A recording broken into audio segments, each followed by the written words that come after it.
वयोज्येष्ठ कवि रही बलराम दास को संपर्क में आज आम कि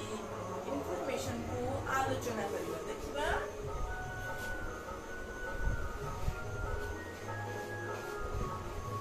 ओडिया साहित्यर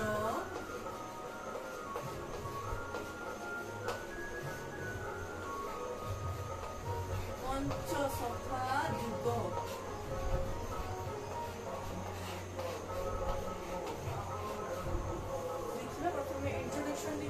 जानिबा पंचसखा युग केबे आरंभ होइतिला को शताब्दी मध्यरे पंचसखा युगर आरंभ होइतिला सेथिरे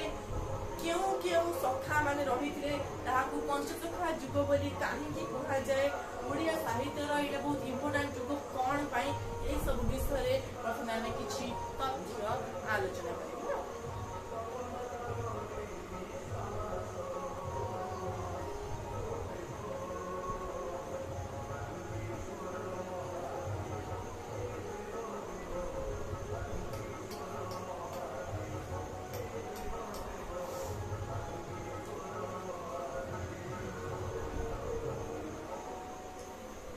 आपण माने खातरे लिखंतु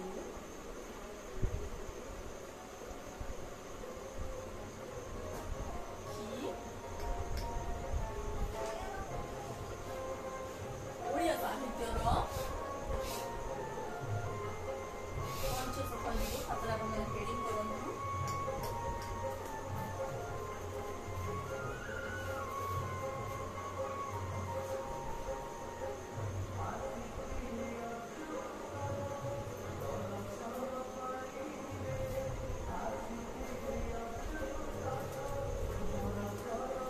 देखिबा वर्तमान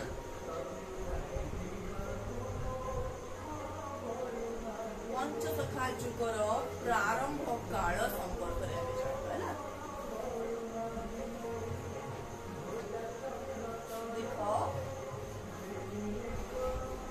पंचसखा युग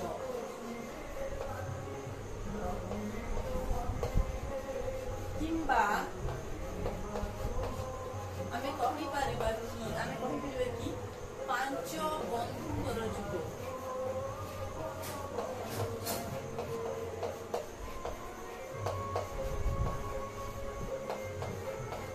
पांच बंधुकर युग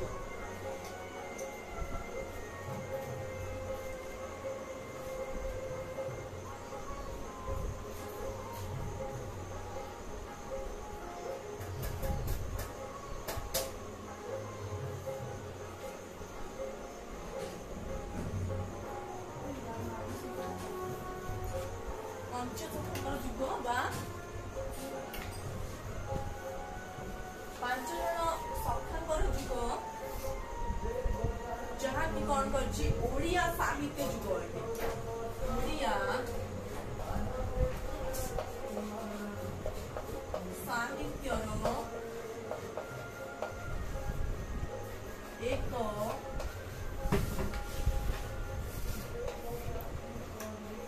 गुरुत्वपूर्ण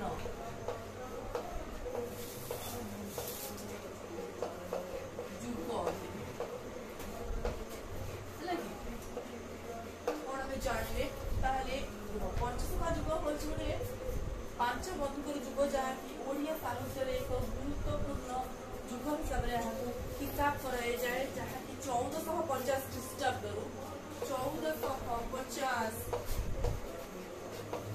ख्रीष्टाब्दरू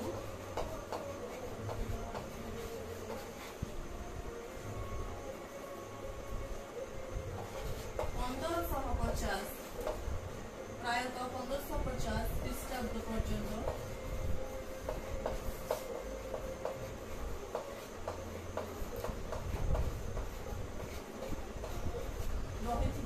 अनुमान करा जाए गुरुत्वपूर्ण समय को बुझाए।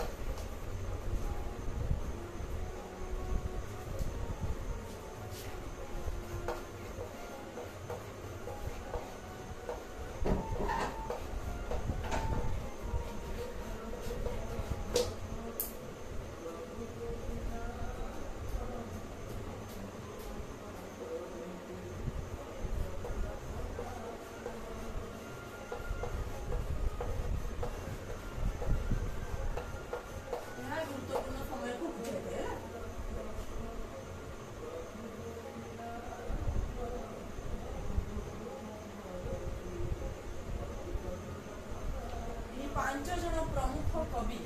यही पांच जन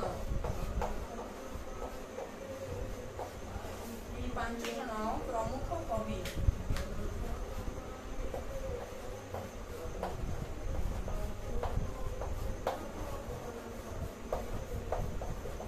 कौन करथिले पांच जन प्रमुख कवि जो रही एवं संथकर कार्य कवि बा संथ आमे कहि परिबा कवि एवं संथकर कार्य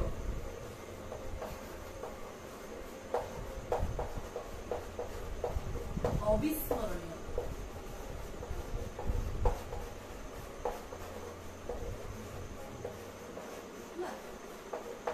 स्मरण चित्र जाई परिबा नाही देखिया काहे कोन पाए आमे जानिबा आज एही जुग को पंचसखा जुग बोली काहे कह जाय जेउ जुगटी 1450 ख्रीष्टाब्द आरंभ होई कि 1550 ख्रीष्टाब्द पर्यंत गुरुत्वपूर्ण समय रे अतिबाहित होइथिला एही पांच जन जो प्रमुख कवि और संत रहिले तांकर कोन एही कार्य गुडी को कोन एही रचना बोली गुडी को कोन एही कीर्ति कीर्तनी गुडी को रहछि जो गुडी की आम पाई अविस्मरणीय हो जाइछि हमें जानिबा देखो प्रथमे हमें जानिबा से पांच जन सखांक नाम तापरे हमें ताको विषय सब जक इन्फॉर्मेशन आलोचना करिबा जहां आम पाखरे एबे बंचित रहछि देखो प्रथमे रहिले अच्युतानंद दास अच्युतानंद दास तापरे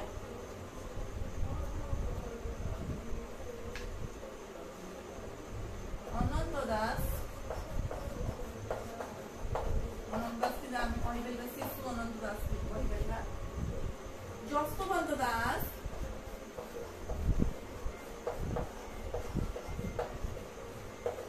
आउ के रहिले जसवंत दास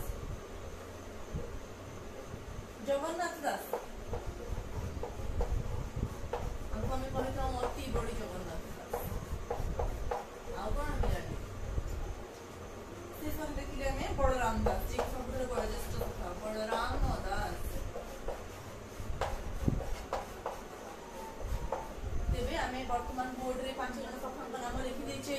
प्रथमे लिखिले हमें अच्युतानंद दास द्वितीय लिखिले अनंत दास तृतीय रे जसवंत दास चतुर्थ रे जगन्नाथ दास पंचम रे रहिले बलराम दास ताहले पांच जन सखांक नाम आपनकर बोधे मने रहि जाइथिबो प्रथमे रहिले अच्युतानंद दास द्वितीय रे अनंत दास तृतीय रे जसवंत दास चतुर्थ रे जगन्नाथ दास पंचम रे बलराम दास यही व्यक्ति माने ओडिया आध्यात्मिकता और साहित्य को समृद्ध करथिले ताले कोन करथिले यही व्यक्ति माने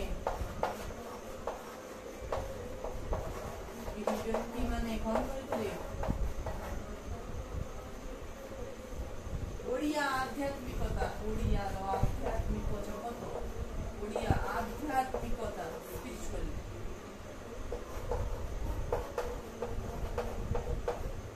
वो साहित्य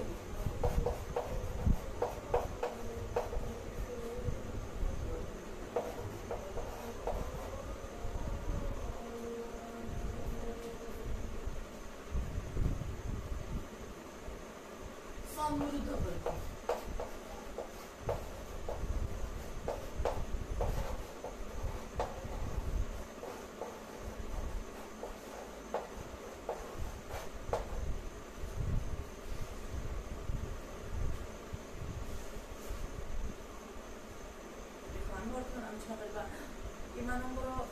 जन्म द्वारा रचना बड़ी द्वारा आमर आध्यात्मिक जगत किभली भाव प्रभावित होता से सब संपर्क जाना आध्यात्मिक प्रभाव रही पंचसखा चैतन्य महाप्रभु वैष्णव दर्शन द्वारा गभीर भाव प्रभावित होते कौन आम जानिले आध्यात्मिक प्रभाव विषय आम बर्तमान आलोचना करुचे आध्यात्मिक प्रभाव खाताले आध्यात्मिक प्रभाव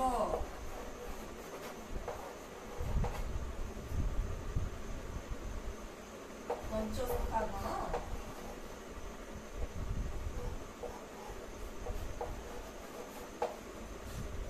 चैतन्य महाप्रभुंकर श्री चैतन्य महाप्रभुंकर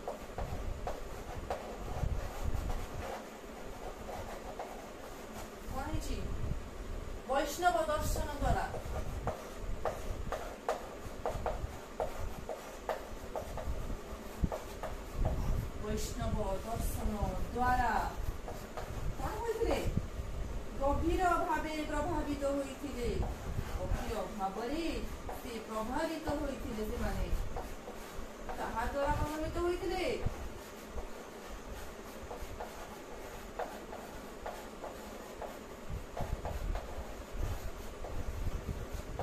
वर्तमान आमे आलोचना करूछि आध्यात्मिक प्रभाव कौन रहिथिला पंचसखा मानंकर ओडिसा रे श्री चैतन्य महाप्रभुंकर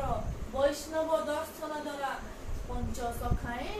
गभीर भावरे प्रभावित होइथिले किभଳି भावरे प्रभावित होइथिले से विषय रे आलोचना करिबा किभଳି भावरे जहा रहिछि हमर किंबदंती अनुसार पंचसखांकर सब विषय रे आमे जानिबा पंचसखा होछि नाउ के मु अथली वाइस कर दो जहा प्रमाण मने रहिछि पंचसखा जुग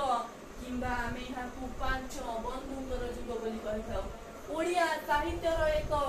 गुरुत्वपूर्ण जुग एही जुगटी को कहा जाय जहाँकि 1450 रु आरंभ होई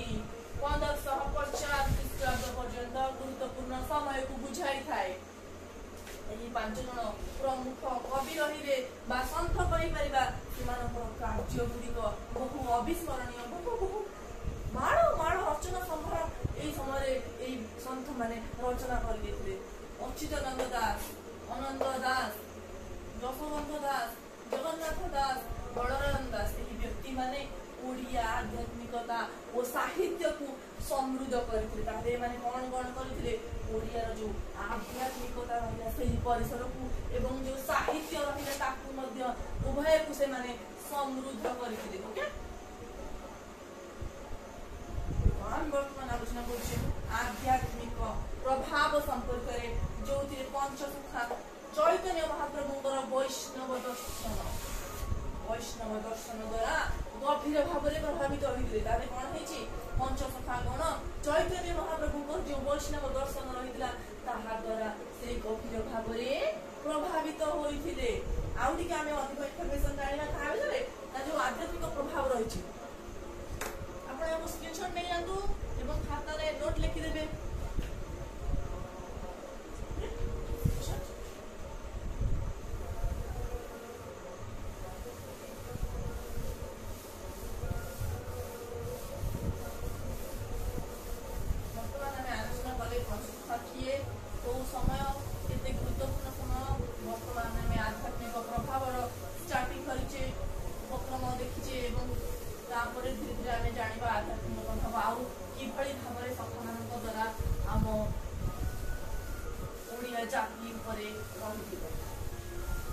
चैतन्य महाप्रभु द्वारा पंचसखा ऊपर कौन रहिला आध्यात्मिक प्रभाव से विषय आमे वर्तमान जानि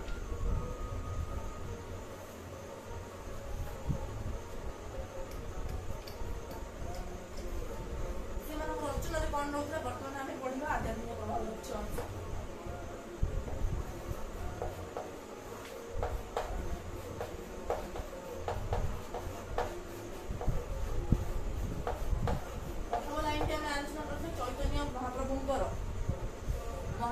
वैष्णव दर्शन द्वारा गभीर भाव में प्रभावित होते वर्तमान आम देखा रचना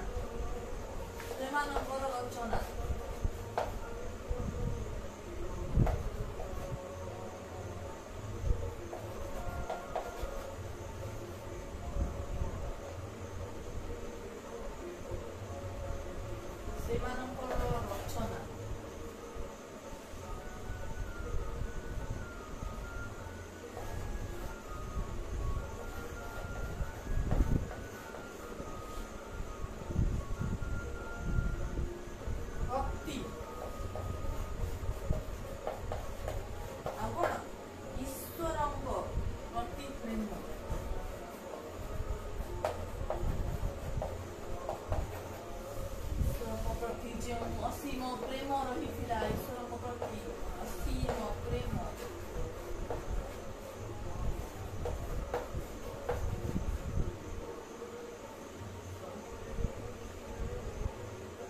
एवं व्यक्तिगत अभिज्ञतार गुरुत्व देते एवं व्यक्तिगत